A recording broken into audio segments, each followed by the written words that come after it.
रावण की मृत्यु के बाद पटरानी मंदोदरी ने क्यों किया देवर विभीषण से विवाह का फैसला।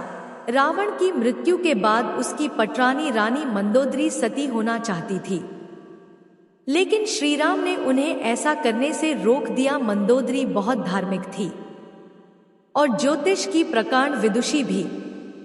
आखिर क्यों इस पतिव्रता स्त्री ने देवर से शादी करने का फैसला किया। रामायण के कई ऐसे पात्र हैं जिनके जीवन से जुड़ी बातें आज भी है। इनमें से एक चरित्र रावण की पत्नी का है, जिसके बारे में कई रोचक तथ्य मिलते हैं। आइए जानें रावण की मृत्यु के बाद के उनके जीवन के बारे में। हिंदू महाकाव्य रामायण के अनुसार लंका के राजा रावण की रानी के रूप में मंदोदरी को वर्णित किया जाता है। रामायण में उन्हें सुंदर, पवित्र और पतिव्रता स्त्री के रूप में दिखाया गया है। उन्हें रामायण काल की सबसे सुंदर पंच कन्याओं के रूप में जाना जाता है और मान्यता है कि उनके नाम से कई बाधाएं दूर होती हैं।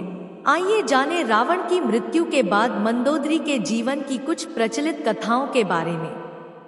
दशहरा खत्म हो चुका है, देश में जगह जगह रावण दहन हो गया है।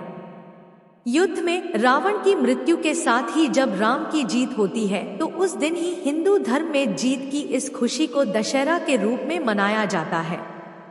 रावण के परिवार में दो लोग सीता के अपहरण और युद्ध के खिलाफ थे। वो थे लंकापति रावण के छोटे भाई विभीषण और रावण की धर्म पत्नी पटरानी मंदोदरी। दोनों बिल्कुल युद्ध नहीं चाहते थे और लगातार रावण को सीता को सम्मान पूर्वक राम को लौटा देने के पक्ष में थे, लेकिन ऐसा नहीं हुआ। लड़ाई हुई, उसमें रावण मारा गया।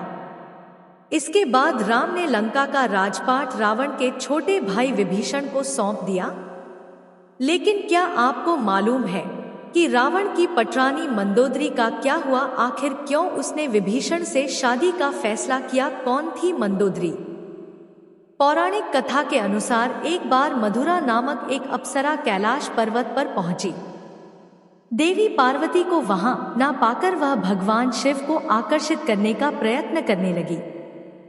जब देवी पार्वती वहां पहुंची तो भगवान शिव की देह की भस्म को मधुरा के शरीर पर देखकर वह क्रोधित हो गई और क्रोध में आकर उन्होंने मधुरा को मेढक बनने का श्राप दे दिया।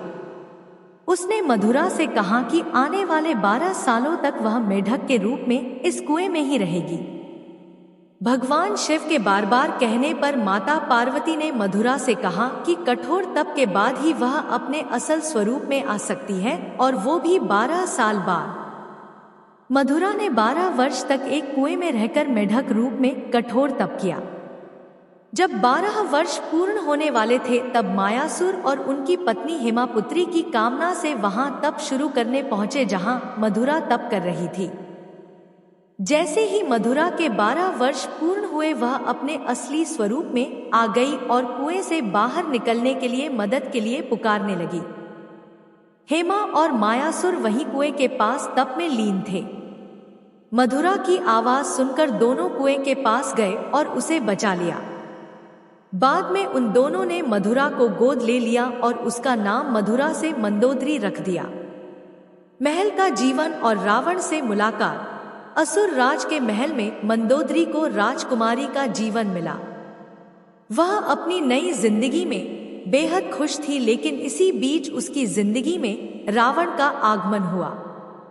मंदोदरी के पिता मायासुर से मिलने रावण पहुंचा। वहीं उसने मंदोदरी को देखा और मोहित हो गया।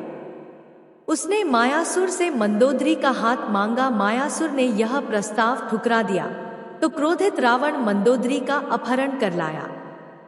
दोनों राज्यों में युद्ध की स्थिति बन गई, लेकिन मंदोदरी जानती थी कि रावण उसके पिता से ज्यादा शक्तिशाली शासक है। इसलिए मंदोदरी ने रावण के साथ रहना स्वीकार किया। सीता अपहरण का विरोध। मंदोदरी का चरित्र रामायण में बेहद नैतिक दिखाया गया है। जब रावण ने सीता का अपहरण किया था तब मंदोदरी ने इसका विरोध किया। मंदोदरी बार बार रावण को यह समझाने का प्रयास करती रही कि दूसरे की पत्नी का अपहरण अपराध है, लेकिन रावण नहीं माना। आखिरकार राम के साथ युद्ध में रावण की बुरी पराजय हुई, वह मारा गया और मंदोदरी विधवा हो गई। मंदोदरी के साथ भी रावण ने बलपूर्वक अपहरण करके विवाह किया था, लेकिन विवाह के बाद मंदोदरी सच्चे मन से उसके प्रति समर्पित हो गई। हालांकि उसने रावण को बार बार समझाने की कोशिश की कि सीता का अपहरण करके उसने बहुत गलत काम किया है, उसे इस भूल को सुधार लेना चाहिए। विभीषण के साथ विवाह रावण की मौत के बाद भगवान राम ने मंदोदरी को विभीषण से शादी का प्रस्ताव दिया था। उन्होंने समझाया कि विभीषण के साथ मंदोदरी की जिंदगी बेहतर रहेगी, लेकिन मंदोदरी ने इस प्रस्ताव को अस्वीकार कर दिया।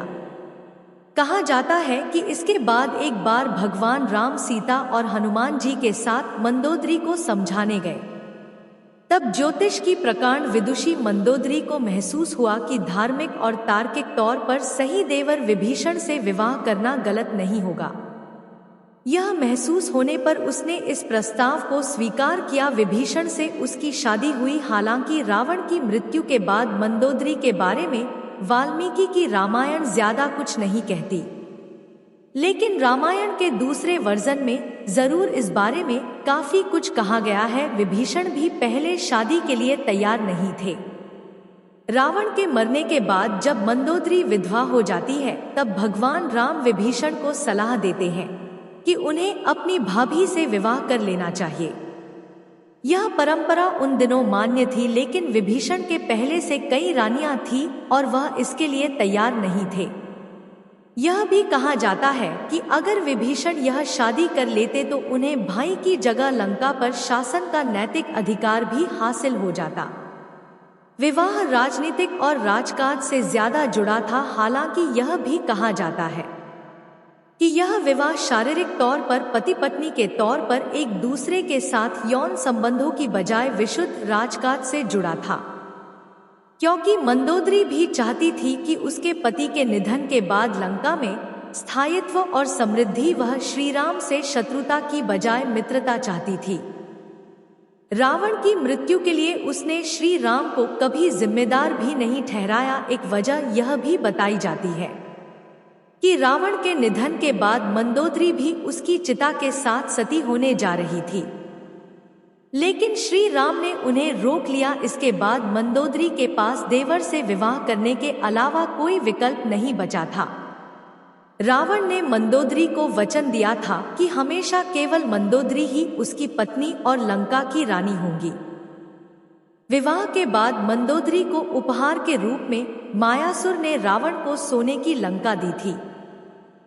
एक कथा यह है कि रावण की मृत्यु एक खास बाण से हो सकती थी।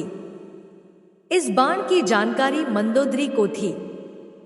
हनुमान जी ने मंदोदरी से इस बाण का पता लगाकर चुरा लिया, जिससे राम को रावण का वध करने में सफलता मिली। रावण की मृत्यु के बाद वास्तव में मंदोदरी देवर से शादी कर ली। मंदोदरी के बारे में इस बात पर विश्वास करना थोड़ा मुश्किल है, क्योंकि मंदोदरी एक सती स्त्री थी जो अपने पति के प्रति समर्पण का भाव रखती थी। ऐसे में मंदोदरी का विभीषण से विवाह करना अपने आप में हैरान करने वाली घटना है। हालांकि रामायण से इतर की रामायण में ऐसे ही कई अजीब किस्से हैं। यह भी सोचने में आता है कि कुछ समाजों में प्राचीन काल में ऐसा ही प्रचलन था। सुग्रीव ने भी बाली के मारे जाने के बाद उसकी पत्नी से विवाह कर लिया था।